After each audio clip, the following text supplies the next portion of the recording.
여러분 반갑습니다. 이번 시간에는 이승만 대통령 시절에 여러 가지 이 경제적인 변화들이 있었습니다. 그런데 다른 나라들하고는 달리 한국의 이 경제적인 변화를 이끌어낸 그런 중요한 분들이 누구냐면은 기업인들이었습니다. 이것이 다른 나라의 이 경제 발전과 한국의 경제 발전이 굉장히 많이 다른 부분입니다. 기업인들이 자기네들이 현장에서 막 기업 활동을 하면서 느낀 여러 가지 방법론들을 정부에다가 이렇게 제안을 했고, 이런 것들을 우리가 정부 정책으로 받아들여서 우리가 정책으로 시행하면 좋겠습니다 하고 제안을 하면 정부가 그것을 검토해서 이거 좋은 방안이다 하고 판단이 되면 이걸 적극 수용을 했어요. 그래서 이걸 기업인들이 제공을 함으로 인해서 굉장히 이 현실적이고 실용적인 이 방법론들을 우리가 많이 도입을 했습니다. 그렇기 때문에 우리가 짧은 기간 내에 아주 고속으로 성장하는데 이 기업인들의 역할이 굉장히 중요했는데, 이 부분들이 지금 상당 부분이 가려져 있어요. 가려진 이유가 몇 가지가 좀 있는데, 첫 번째로는 이 전통적으로 이 기업인들의 역할을 거의 무시를 하는 이 산업공상의 신분구조라고 하잖아요.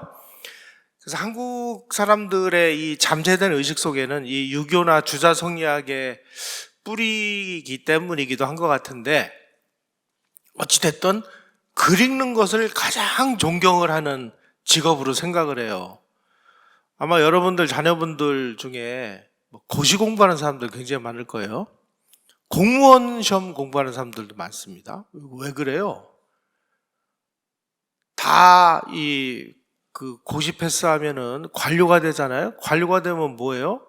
권력을 행사할 수 있잖아요. 그러다 보니까 사농공상입니다. 글 읽는 선비, 농사 짓는 사람들 정도까지는 인간 취급을 해요. 그런데 공업이나 상업, 특히 엔지니어, 기술자 이런 거는 인간 취급도 안 한 게 조선시대예요. 그러한 뿌리 깊은 전통이 이 기업인들, 그러면 이 기업인들이 그 장돌뱅이들이야, 이것들이 뭘 알겠어, 이런 생각 때문이 아닌가. 근데 그런 분들이 만드는 기업에 삼성전자 이런데 왜 많은 사람들이 못 들어가서 안달이죠? 그렇게 기업이 싫으면 기업을 떠나면 될 거 아니에요? 그런데 왜 그렇게 좋은 회사 들어가려고 열심히 노력을 하는지, 현대자동차는 왜 그렇게 열심히 들어가려고 하는지, 이 인간들이 좀 이율배반적이죠. 그래서 정말 이 한국의 이 경제 발전 과정에서 기업인들이 특히 이승만 정부 시절에 큰 역할을 했다는 것을 우리가 머리에 넣고 오늘 강의를 시작하도록 하겠습니다. 일본 사람들이 30몇 년간 한국을 통치하는 과정에서 시험을 봐가지고 고등고시 패스해가지고 무슨 판사나 검사나 이런 사람들, 의사나 이런 사람들은 배출했습니다만은 경제인이 배출되는 학교는 만들질 않았어요. 그 당시 조선에 있는 정규 4년제 대학이 딱 하나 있었습니다. 경성제국대학. 오늘날 서울대학인데, 경성제국대학에 경제학부가 없었습니다. 이건 뭐냐? 한반도에서 고급 경제 인력을 키우지 않겠다라고 하는 식민 당국의 의지의 표현이에요. 그리고 이런 게 없으니까 뭔가 이 경제나 이런 걸 공부하고 싶은 사람들은 할 수 없이 일본이나 미국으로 유학을 갈 수밖에 없는 이런 상황이 됐죠. 일제시대에 외국에 유학을 가가지고 경제 공부를 하고 온 분들이 그렇게 많지는 않아요. 가물에 콩나물 콩 나듯 하는데, 첫 번째가 삼성그룹 창업자 이병철 회장. 이분은 와세다대학 정치경제학부를 나왔습니다. 정인욱이라고 강원탄광 회장. 이분은 와세다대학교 채광야금과를 나왔어요. 김성수, 이분은 와세다대학교 정치경제학을 나왔고, 또 또 이분의 동생인 김연수, 삼양사를 만든 이분은 도쿄제국대학 경제학부를 나왔어요. 그야말로 이 경제와 관련된 부분이라든지 산업이나 기술과 관련된 분야에는 손꼽을 정도밖에 안 됐다. 그러니까 그 이후에 우리가 해방이 됐을 때 정말 큰 거목 같은 기업인들이 나오기가 참 쉽지 않은 이런 상황이 됐죠.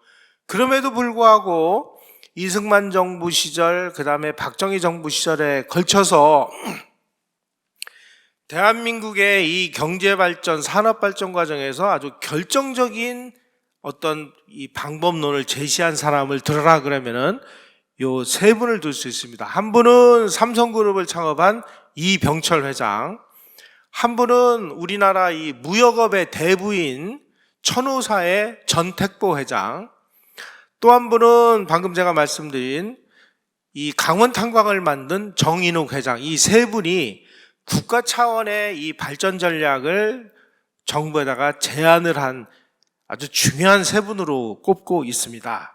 그 중에 아주 대표적인 분이 이병철 회장인데요. 이병철 회장은 일제시대 때는 정말 이 사업 규모가 보잘것 없었습니다. 처음에 이제 정미소를 했고, 정미소를 하다가 이제 그 땅 투기를 하다가 쫄딱 망했고, 대구에서 삼성상회라고 하는 상회를 하나 만들어가지고 국수를 만들어 팔고요. 막걸리를 만들어 팔고 하던 분이에요. 이분이 6.25가 나니까 대구에서 그 양조장에서 번 돈 자기 말로 3억 원을 가지고 부산으로 피난을 갔다고 합니다. 그래서 부산에 가가지고 도대체 내가 이제 앞으로 뭐를 해서 먹고 살아야 되나 하고 고민하다 보니까 전방에서 막 탄피가 쏟아져 나오는 거예요. 야, 저거 돈이 되겠다. 그래가지고 고물상 조직을 동원해가지고 저 일선에서 매일 막 포를 쏘면 쏟아져 나오는 탄피를 모아다가 이거를 얇게 펴서 일본으로, 홍콩으로 수출했습니다. 일본에서는 막 전후복구를 하느라고 뭐 수도꼭지, 동파이프 이런 걸 만드는데 이 포신이 이 포탄 탄피가 굉장히 중요한 역할을 했습니다. 그래가지고 비싼 돈에 팔렸어요. 그러면 일본에서 그 판돈을 가지고 생활 필수품을 사가지고 다시 한국으로 수입해가지고 오니까 아주 돈이 많이 남더라는 거예요. 얼마나 많이 남았냐면은 자기가 1년간 탄피 팔아가지고 번 돈을 1년 후에 정산을 해보니까 3억 원이었던 돈이 62억 원이 됐더래요. 20배 남는 장사를 한 겁니다. 그래서 오늘날 한국의 뿌리 깊은 재벌이라고 하는 사람들은 6.25 때 부산에서 탄피 수출에 종사하지 않은 사람이 없어요. 예를 들면 태창직물의 백낙승 회장, 화신무역의 박흥식 회장, 건설산업의 김익균 회장, 삼일상회의 김용주, 대한산업의 설경동, 뭐 기타 등등 대한민국을 대표하는 기업들은 전부 전쟁통에 탄피를 수출해서 돈을 벌어서 기업을 세웠습니다. 그 중에 대표적인 분이 이병철 회장이에요. 아유, 우리도 좀 전란통에 태어났으면 이 중에서도 아마 사업가가 한 20분쯤 나오지 않았을까 싶은데 저희가 정말 재수없는 시대에 태어난 것 같습니다. 자, 이병철 회장은 다른 기업인들하고는 뭐가 달랐느냐? 아니, 내가 지금 전쟁에서 탄피 가지고 와서 일본에다가 팔아가지고 거기서 일본 물건 사가지고 와서 또 한국에다 팔아서 나 돈 버는 건 좋은데 결과적으로 하면은 일본 좋은 일만 해주는 거 아니냐. 야, 이거 말고 더 좋은 방법 없을까? 이 한국에다가 이 공장을 지면 저 실업자들, 저 피난와가지고 부산에서 막 그 일자리 없어서 떠도는 사람들, 이 사람들을 내가 직원으로 고용할 수 있고 공장 막 운영해서 돈 벌어가지고 세금도 내서 국가도 부자로 만들 수 있고 또 좋은 물건을 싸게 만들어서 파니까 국민들에게도 이익이 되고 야, 그러니 내가 이 탄피 팔아서 번 돈을 공장을 짓자. 단순한데요. 학자들이 이렇게 단순한 거를 항상 이상하게 어려운 용어로 만들어 그래야만 유식하다고 아마 판단을 하는 모양이 이거를 이제 학술적인 용어로는 상업자본을 산업자본화했다. 이렇게 얘기를 해요.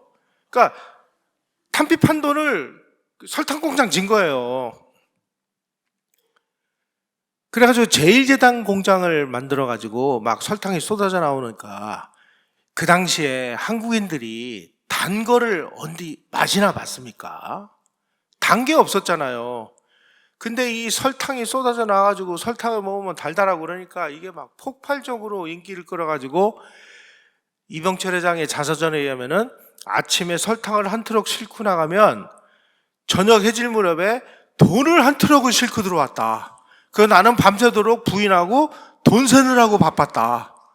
사람들이 그때서부터 나를 돈병철이라고 불렀다. 뭐 이런 대목이 나와요.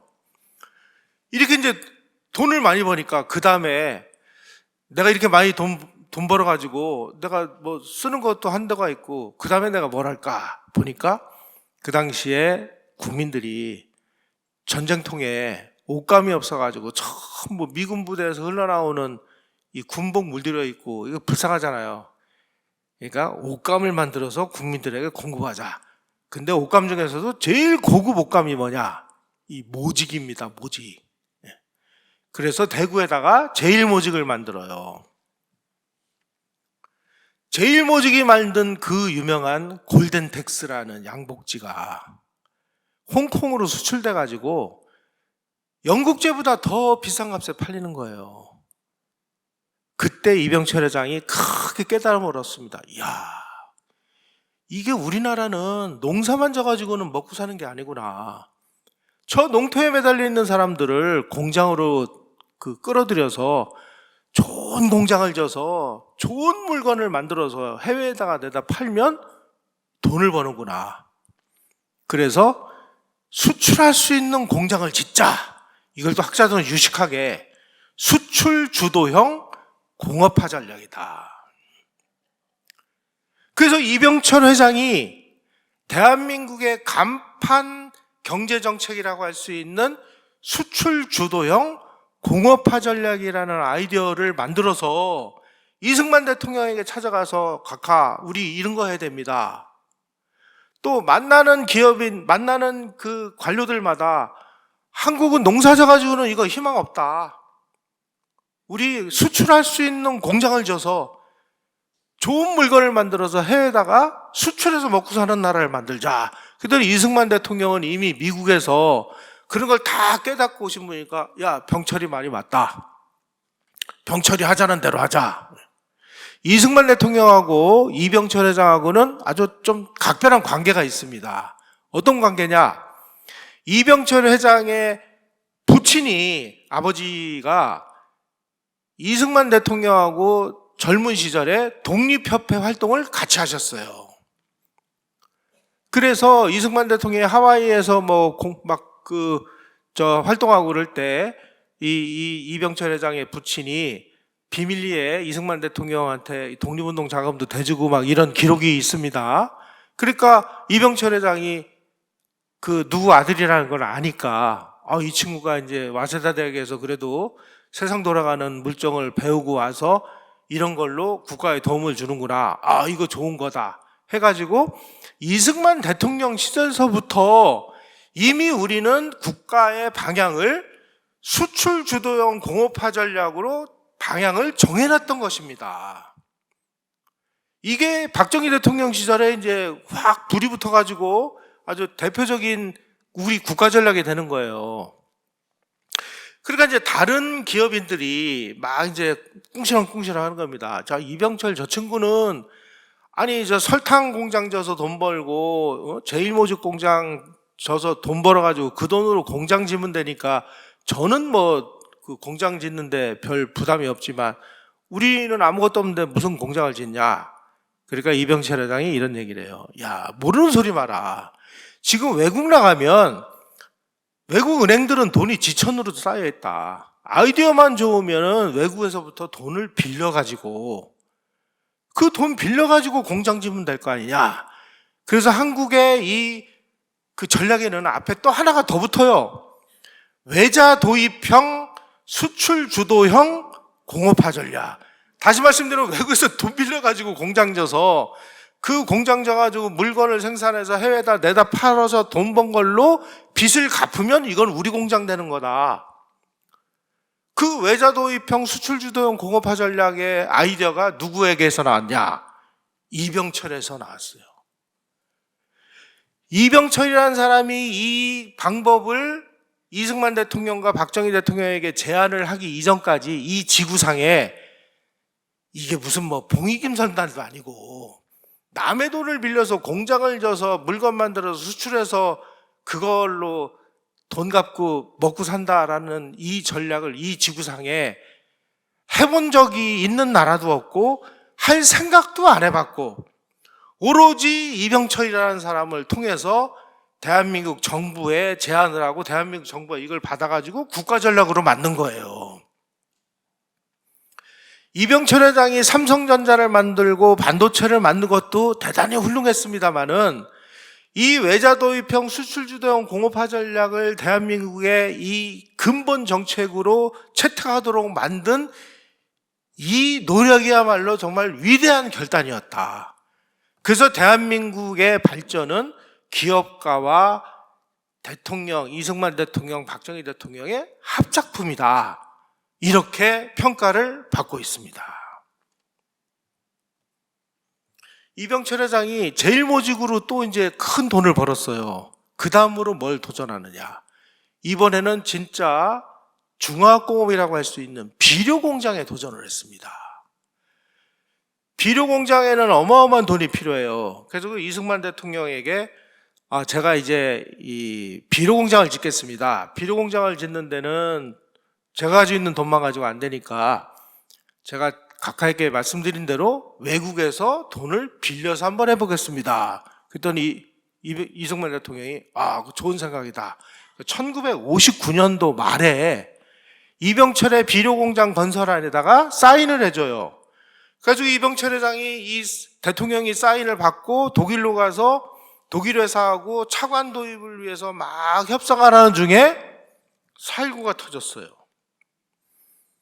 그래서 이승만 정부가 무너지면서 이 안이 스톱이 됐다가 이병철 회장이 언제 비료공장을 다시 시작하느냐. 박정희 대통령 시절에 한국 비료공장을 건설합니다. 이 비료공장 짓는 와중에 뭐 사카린 밀수 사건이 터져가지고 뭐 난리가 나죠. 자, 이승만 대통령, 이병철 회장은 자기가 이렇게 이제 그 수출 주도형 공업화 전략이라는 것을 내가 얘기만 하면은 나는 이제 뭐 장사꾼이라고 사람들이 말을 안 믿을 테니까 공부 잘한 똑똑한 사람들을 전부 모아가지고 한국경제재건연구소라는 것을 1958년에 만들어요. 그래서 여기다가 이제 막 학자들, 대한민국에서 제일 유명한 학자들 다 모아가지고 내가 보기에는 이런 방법이 좋은 것 같은데 이런 방법을 이론적으로 한번 연구해봐라. 그래서 이론적으로 만든 게 외자 도입형, 수출 도입형, 수출 주도형 공업화 전략이라는 것입니다. 그 당시에 세계의 많은 나라들이 공업을 우선 발전시킬 것이냐, 농업을 우선 발전시킬 것이냐를 가지고 막 논쟁을 벌이는데 거의 모든 나라들은 다 농업 우선의 전략을 채택을 했는데 이 이병철과 그 일당들은 우리는 농업 가지고 안 돼. 우리는 공업으로 가야 돼. 이걸 이승만 대통령과 정부 그 중요한 관리들에게 끊임없이 설득을 해서 대한민국의 진로를 공업화로 정했다. 공업화로 정한 건 박정희 대통령이 5.16을 일으켜서 그때서부터가 아니고요. 이미 이승만 정부에서 이런 모든 이 토대들이 다 닦여 있었다는 사실을 우리가 깨달아야 됩니다.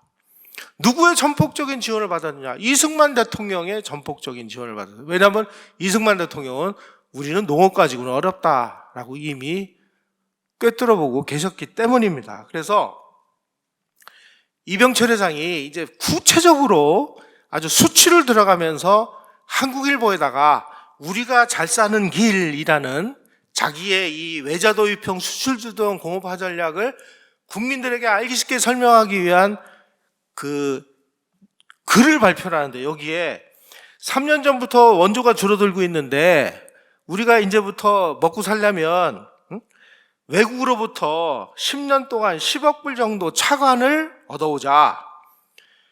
한일회담이 타결되면 일본에서 10년간 6억 불 도입이 가능할 것이다. 독일, 이탈리아 등에서 10년간 5억 불 정도 차관을 들여오자. 그 돈으로 공장을 짓자. 10년간 15억 내지 20억 불에 달하는 공장 자금을 확보해가지고 400만 달러 규모의 공장 1000개를 건설해서 한 개 공장당 평균 500명을 고용을 하면 실업자도 해소되고 세금도 많이 내고 우리나라가 공업화가 된다. 거기서 생산되는 물건을 해외에다가 수출해서 번 돈으로 빚을 차관을 갚고 그러면 이제 공장은 우리한테 떨어지는 거 아니냐.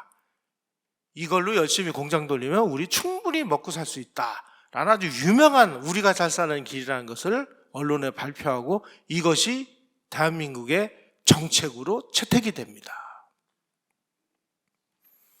그래서 수출도전 공업화 전략이 대한민국의 간판 전략이 됐는데 그 간판 전략의 원조는 기업인이었다.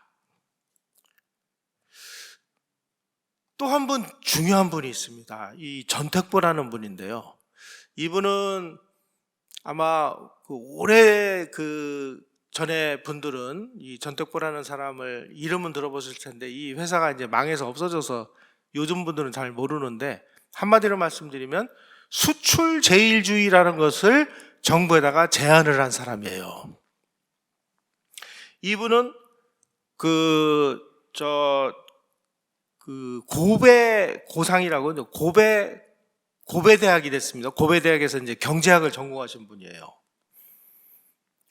일본에서 사업을 시작을 해가지고 어떤 사업을 했냐면 주로 농사져 가지고 농산물을 중국이나 이런 쪽으로 수출하고 그다음에 해산물 말린 건어물을 이제 수출하고 아주 수출로 잔뼈가 굵은 분입니다. 이분이 해방 후에 서울에서 천우사라고 하는 이 무역회사를 차려가지고요. 인천에서 무동역선으로 중국에서 오는 이 무동역선을 이용해서 정크 무역이라는 걸 하고 마카오 무역이라는 걸 해서 하여간 이 무역에 관한 하는 이분이 우리나라의 아주 전문가입니다. 이분이 1948년인가에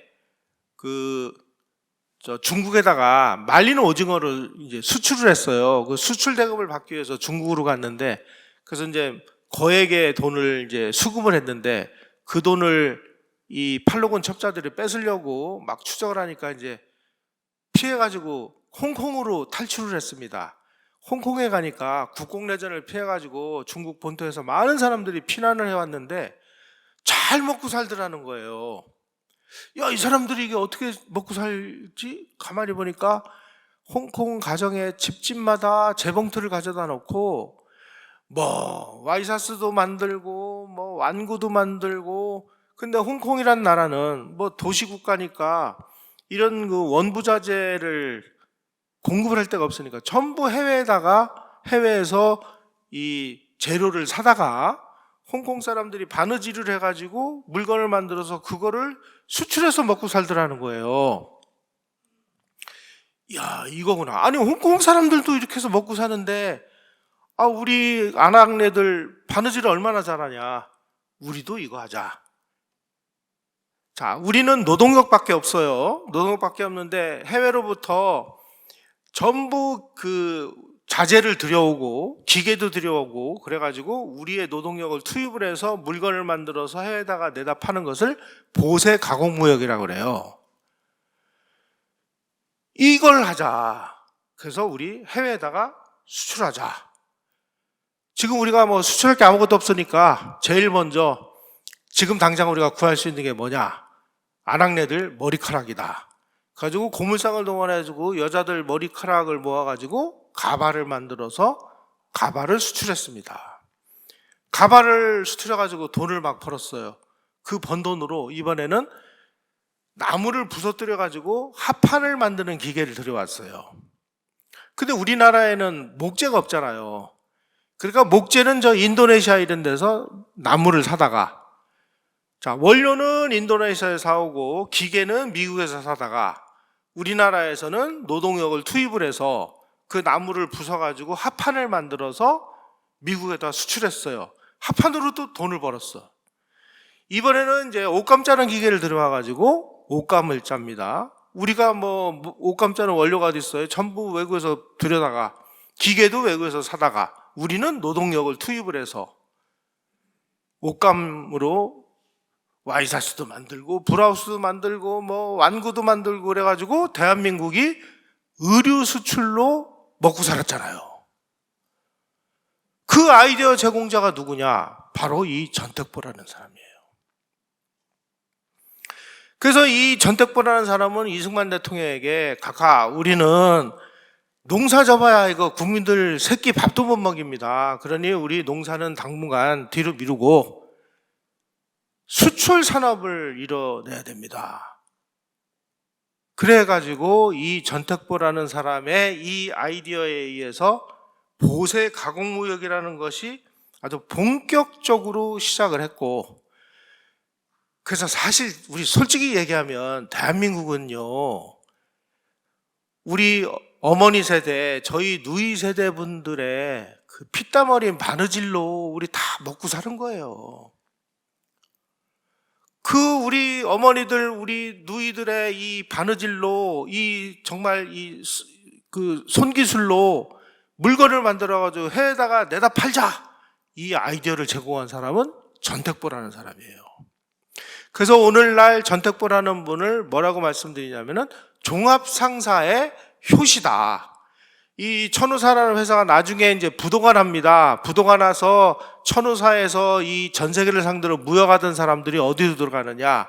거의 대부분이 대우나 현대나 이런 종합상사로 들어가 가지고요, 이분들이 김우중 회장과 같이 전 세계 돌아다니면서 막 와이셔츠 팔고 뭐 브라우스 팔고, 그래서 우리 대한민국이 수출로 먹고 사는 나라가 된 거예요. 하여간 이 전택보라는 분의 이 스토리를 보면은요, 이분은 그 뭐라고 할까, 이 기업인이라기보다는 기업 철학가가 아닌가 하는 생각이 들어요. 이분은 그 업종을 정할 때 어떻게 하면 돈을 많이 버느냐, 이게 아닙니다.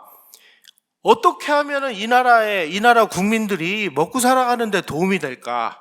앞으로 경제 건설에 뭐가 도움이 될까?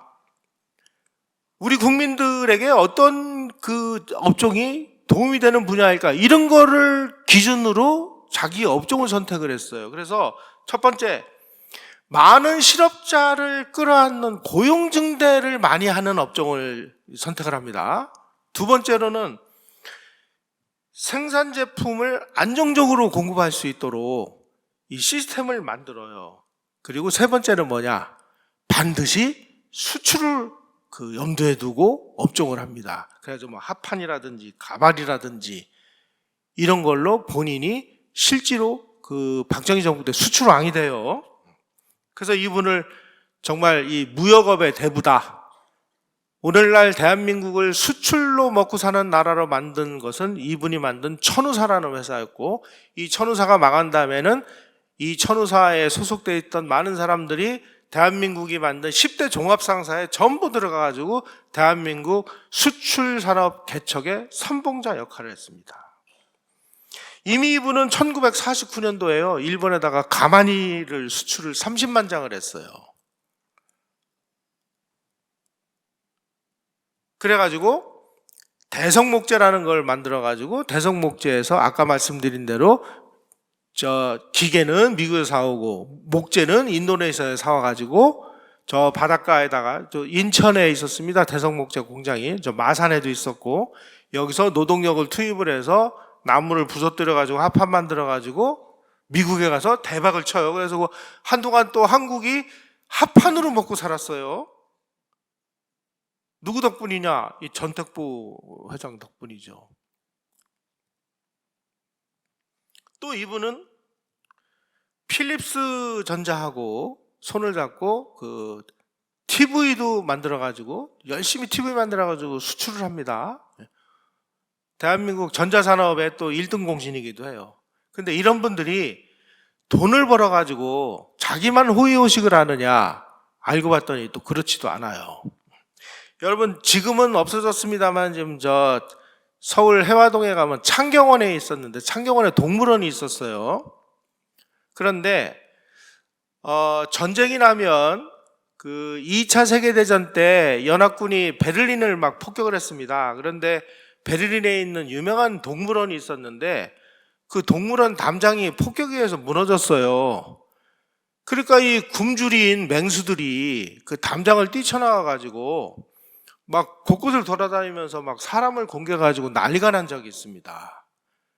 야, 그때서부터 이거 전쟁 나면은 이 동물원을 그냥 놔두면 큰일 나는구나 그래가지고 우리도 전쟁 났을 때 창경원 동물들 뭐 다 굶어 죽거나 뭐 총살하거나 뭐 이랬습니다. 그래서 동물원이 텅 비었어요.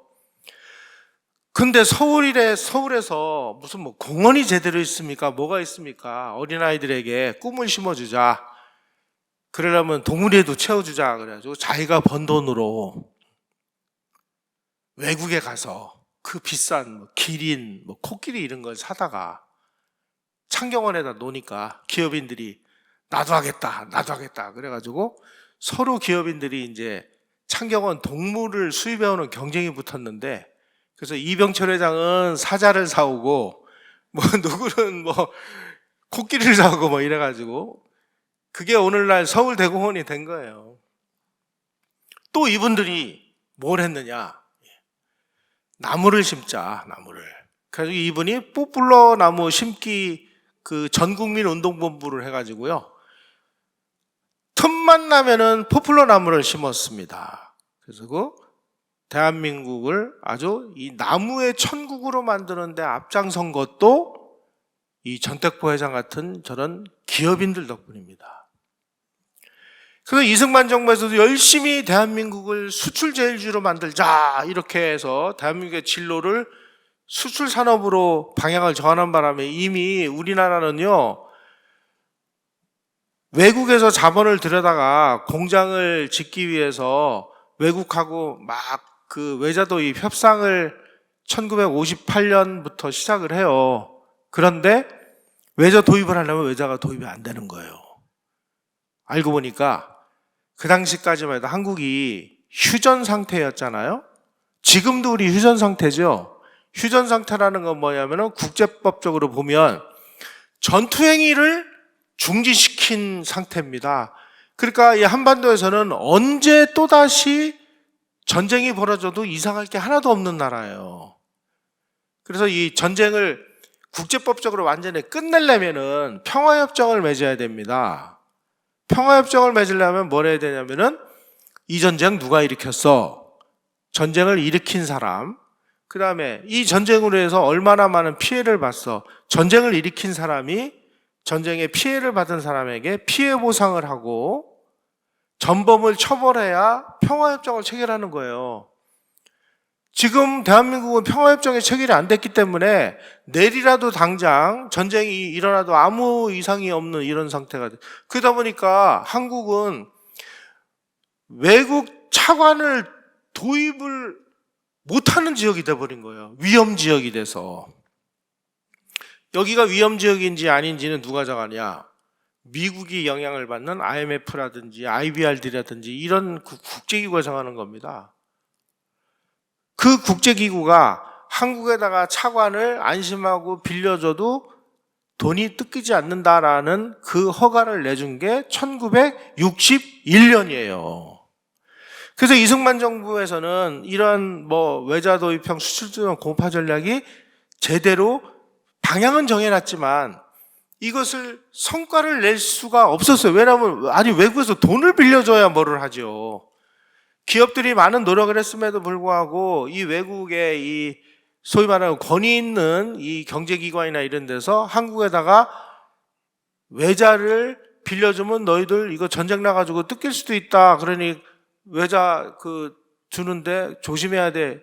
이런 그 상황이 위험국가 낙인이 찍히니까 돈을 도입을 못 해가지고 선거가 안 났을 뿐이지 사실상 우리 국가의 진로는 이미 이승만 정부 시절에서부터 외자 도입형 수출주도형 공업화 전략하고 전택보 회장이 얘기한 수출 산업, 수출로 먹고 사는 수출 주도형 국가, 이쪽으로 이미 방향이 잡혀져 있었던 것입니다.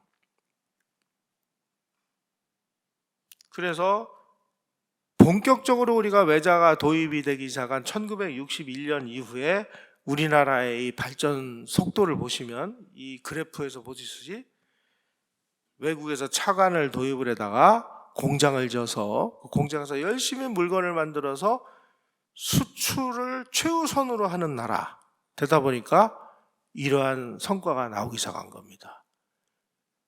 이런 근본적인 아이디어를 제공한 것은 기업인들이었다는 것을 우리가 잊어서는 안 되겠습니다. 자, 또 한 분 중요한 분이 있는데 이분은 정인욱 회장이라는 분입니다. 이분은 일제시대에 참 특이하게 와세다대학교 채광야금과라는 것을 나왔어요. 그런데 일제시대에 한국인들이 기술자로 일하기 위해서 채광야금과를 공부한다는 것은 거의 기적이나 마찬가지였습니다. 산업공상의 신분구조에서 보면은요, 이건 있을 수 없는 일이에요. 근데 이게 어떻게 가능했느냐? 바로 이 정인욱 회장의 부친인 정찬유 장로가 아주 독실한 크리스찬 신자, 황해도에다가 아주 큰 교회를 짓고 어린 시절서부터 이 자녀들을 아주 청교도적으로 기르면서 너희들은 산업공상 이런 거 가지고는 세상 못 먹고 사니까 이 나라에 도움이 되는 그런 공부를 해라. 그래서 이분이 일본으로 유학을 가서 일본에서 공부를 하다 보니까 이제 방학 때 관부 연락선이라고 하죠. 저 시모노세키에서 부산으로는 이제 배를 타고 부산에서 경부선 철도를 갈아타고 쭉 기차를 타고 오면서 보면 이 헐벗은 우리의 산하를 보면서 아니 일본은 저렇게 울창한 숲이 있는데 왜 우리 조국은 이렇게 헐벗은 상태가 됐을까? 도대체 이 산림 녹화는 왜 안 되는 것일까? 고민하다가 일본 가서 공부를 해보니까 일본이 왜 이렇게 산림이 울창하냐?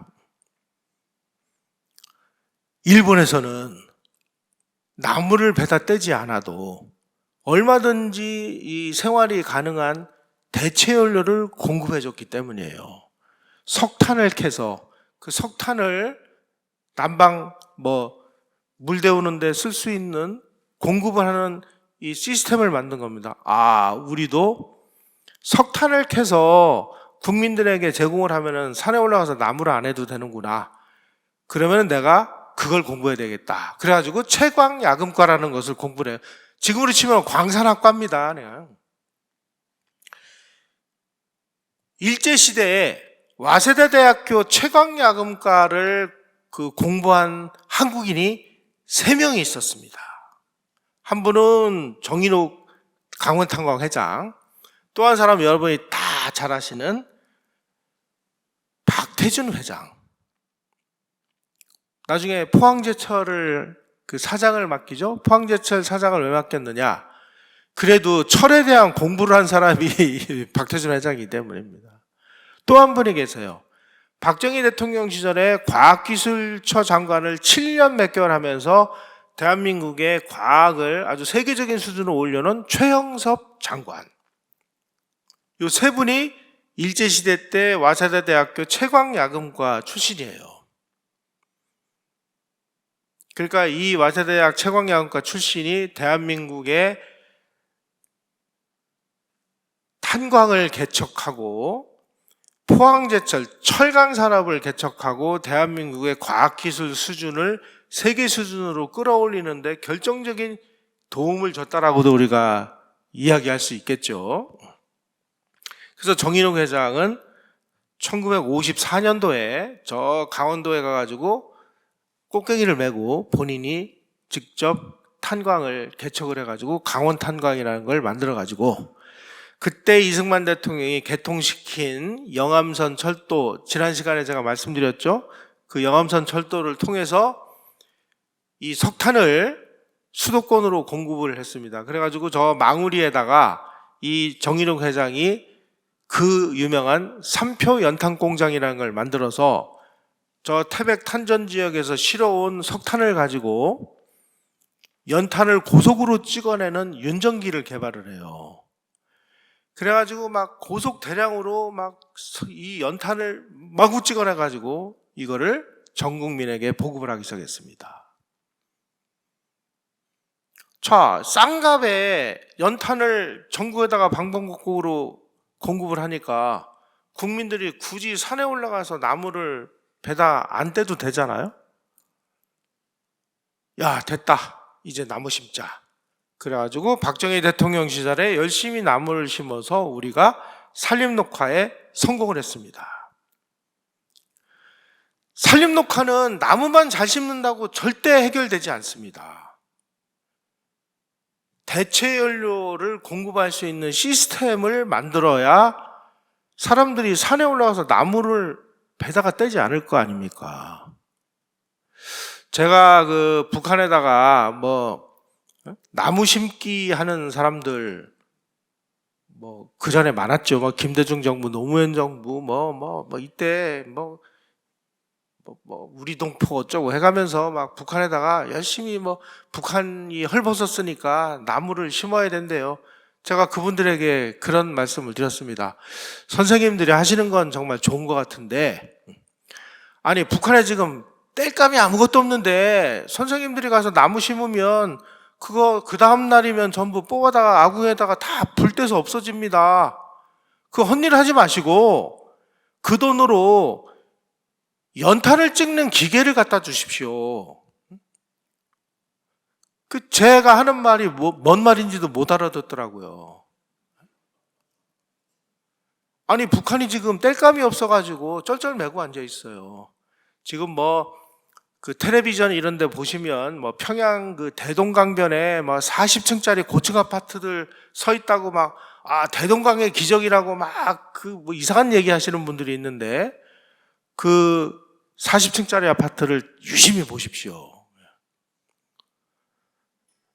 전기가 없어가지고요. 엘리베이터가 안 다닌대요. 40층 걸어 내려야 됩니다, 이거. 그 다음에 땔감이 없어가지고 40층에서 뭘 어떻게 하겠다는 거예요?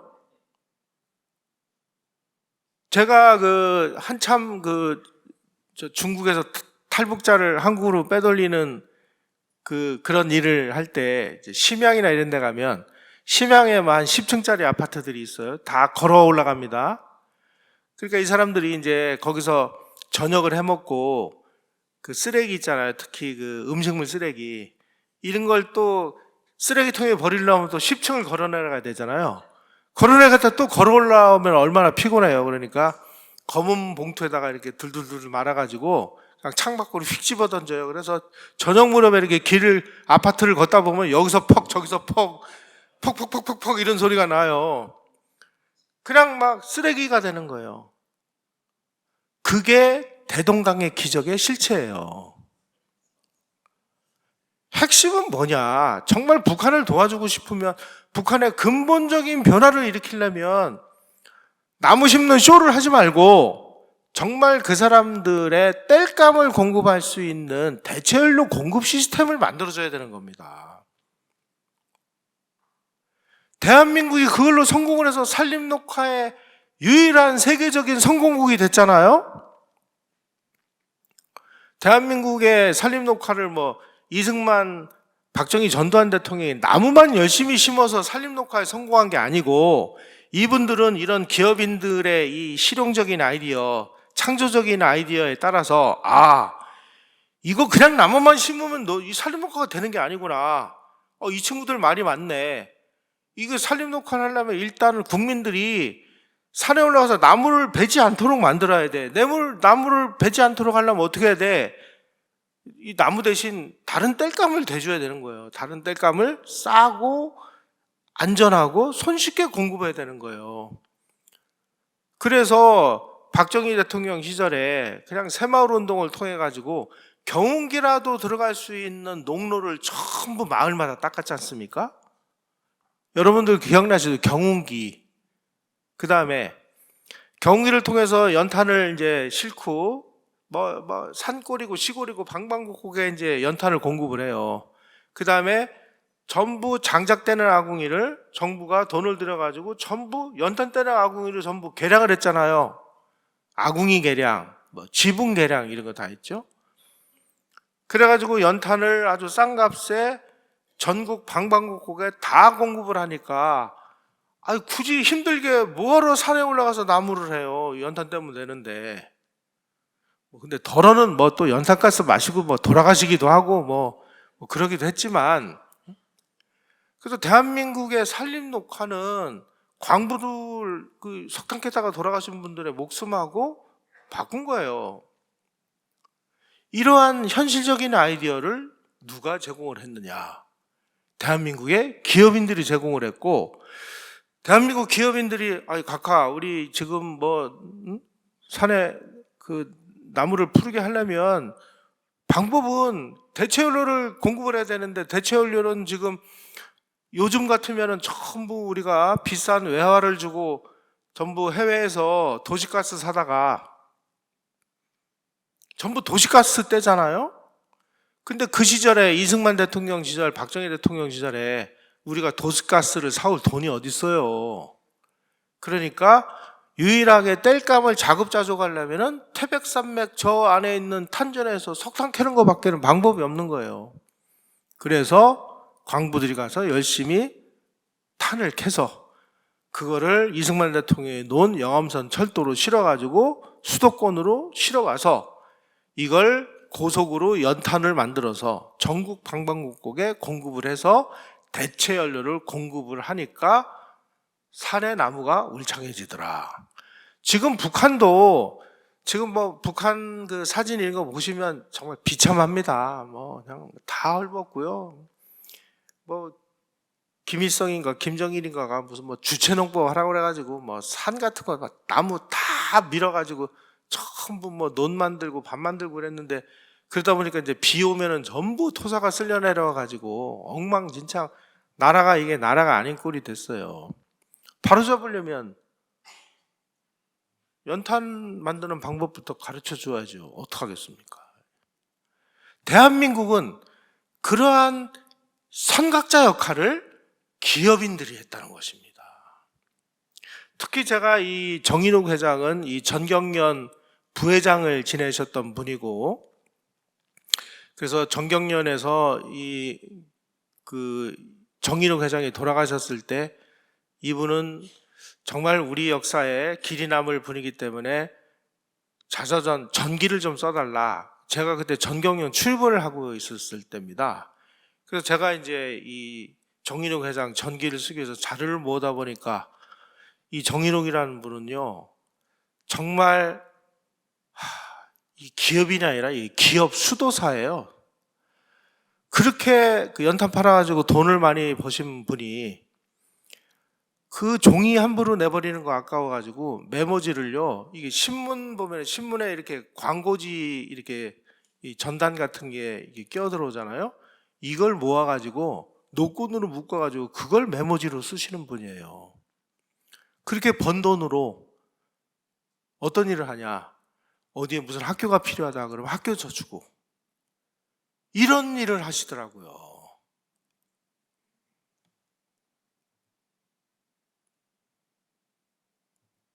바로 여기 이승만 대통령이 영암선 철도가 건설됐을 때 이 탄광을 시찰하는 장면인데, 이 탄광이 바로 정인욱 회장이 운영하던 강원탄광이라는 그 회사입니다. 오원철이라는 분이 우리나라의 이 발전 과정에서 석탄이 어떤 역할을 했느냐 하는 것을 글을 남긴 게 있어서 제가 그걸 소개를 해드릴게요.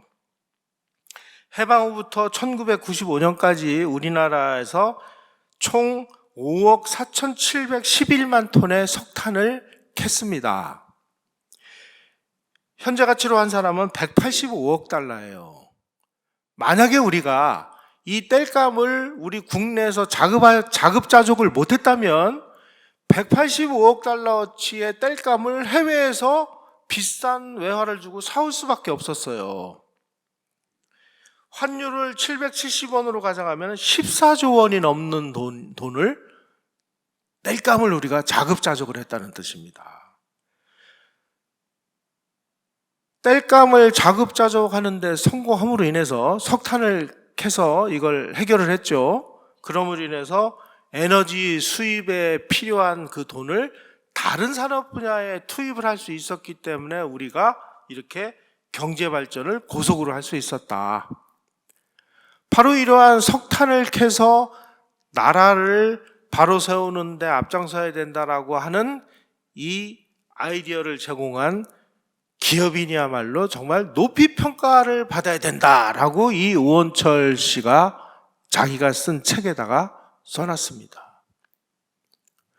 정말 우리가 누리는 이 풍요는 정말 그 이면을 추적해 가보면은 바로 이승만 대통령 시대에 이승만 대통령과 같이 울고 웃으면서 기업 활동을 하면서 본인들이 기업 활동을 해서 성공한 그런 성공 모델들을 끝없이 정부에다가 아이디어를 제공하고, 아이디어만 제공하는 게 아니라 직접 이 사람들이 거기에 따르는 비용도 막 자기가 되고, 그래서 성공하면 자기도 돈을 벌고,